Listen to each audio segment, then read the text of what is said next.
Ibikoresho bigizwe n'imyambaro y'ishure, amakaye n'amakaramu nivyo vyatanzwe ku bana bangana 300 bo mu miryango ifise amikoro make yo muri zone Mubuga, komine Gitega, intara ya Gitega. Nkuko bishikirizwa n'umutambukanyi w'umukuru w'igihugu Angeline Ndayishimiye, ivyo bikoresho vy'ishure vyashikirijwe mu ntumbero yo gukomeza wa mugambi w'ishirahamwe ry'abatambukanyi b'abakuru b'ibihugu OPDAD-Burundi usangiye n'ishirahamwe mpuzamakungu UNESCO, wuko abana bose bokwiga, abahungu n'abakobwa atawusigaye inyuma, ndetse bakaronka inyigisho z'akanovera. Umutambukanyi w'umukuru w'igihugu yahamagariye abavyeyi bo muri zone Mubuga gutanguza ishuri abana bose bakwije imyaka atawuvuyemwo, kandi batibagiye n'abana b'abigeme. Mu ntumbero yo gushigikira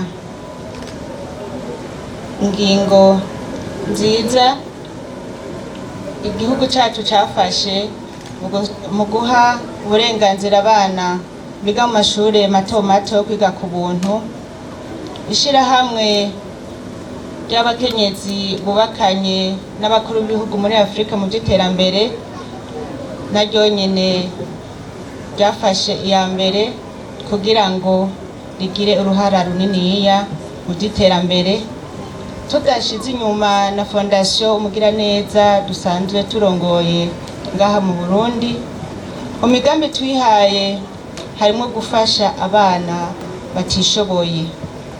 Muri iyo ntumbero twaje gutanga ibikoresho vy'ishure, ikaba ari nayo ntumbero ishirahamwe mpuzamakungu UNESCO yuko abana bose bokwiga kandi bakaronswa inyigisho z'akanovera. Twagomba rero dusabe dushimitse abavyeyi b'abo bana bagira baronswe ibikoresho ko borungika abana babo ku mashure kugira ngo bige hama baze babere akarorero abandi bana. Tuboneyeho akaryo ko gutera akamo abavyeyi bose ko ata n'umwe yokwirengagiza kurungika umwana kw'ishure. Ntihagire umwana n'umwe akwije imyaka isabwa yo kuja kw'ishure azosigara inyuma kw'igenekerezo rya 13 Nyakanga nk'uko umushikiranganji w'indero n'ubushakashatsi bwashinze na cane cane iryo genekerezo.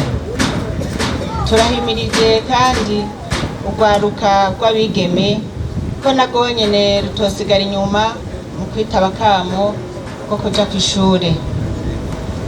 Ivyari magera vyaragerura. Ubu umwigeme afise uburenganzira bwo kwiga co kimwe n'umwana w'umuhungu, na cane cane ko dukunze kubona ko hariho abigeme rimwe na rimwe basumvya amanota abana b'abahungu.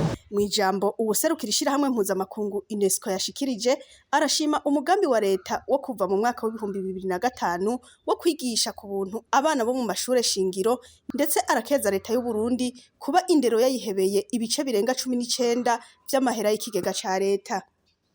Iki gikorwa gitanguriye muri zone ya Mubuga, ariko kikazobandanya mu ntara 9 z'igihugu arizo Gitega, Bujumbura, Rumonge, Kayanza, Ngozi, Karusi, Bubanza, Mwaro no mu gisagara ca Bujumbura.